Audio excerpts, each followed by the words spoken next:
Well, this morning we also have decorated Paralympic athlete Jessica Long. She has held multiple world records and competed at 4 Paralympic Games, winning 23 medals, including 13 gold, which actually makes her one of the most successful athletes in Paralympic Games history. Jessica, how are you today? Hi, good. Thanks for having me.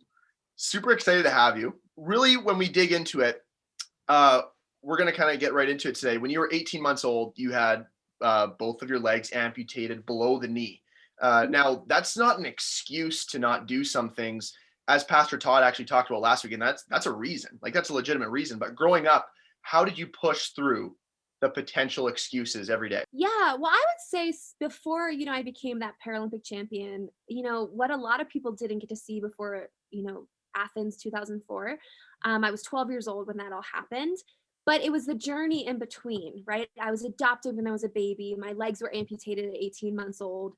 I was fitted with prosthetic legs and learned to walk within weeks.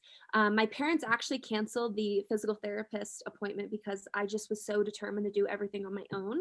I don't really know where that comes from. It's definitely, maybe it's being a Russian, maybe it's just this will to just, I don't know. I never wanted to seem different.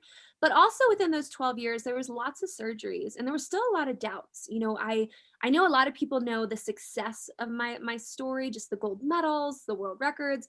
But before Athens, I mean, I was getting surgeries or I was having surgery every couple months. I had every opportunity to give up. I had every opportunity to make excuses. But at the same time, I thought to myself, I just remember this as a little girl thinking, like, Jess, you've never given up.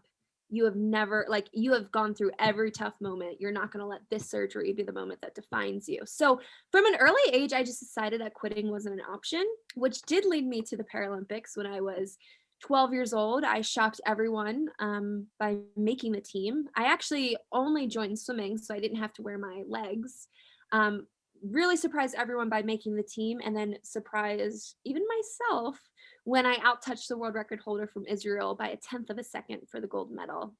I feel like I was just learning to skate when I was 12 years old. Never mind winning gold medals at the Paralympics. Now, can you tell us how having a goal or having a vision can help you overcome excuses? It is amazing if people just, it's so, maybe it's old fashioned, I don't know. I really enjoy doing this, but just taking a notebook and just writing out your thoughts and your goals and what you want to achieve. And I think it can seem really intimidating if it's 4 years out, right? I compete in the Paralympics, so I'm competing for something that's every 4 years. But if you really think about it, within each year, I have a World Championships, I have a Can-Ams, I have maybe Pan Pacs, I have all sorts of different meets.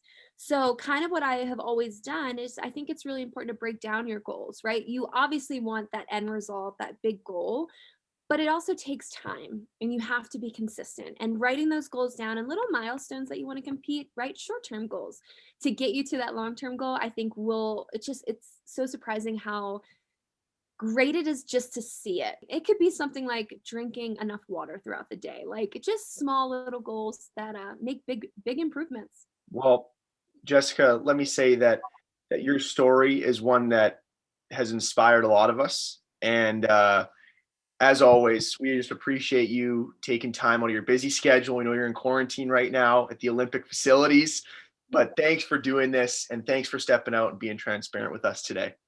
Thank you so much for having me.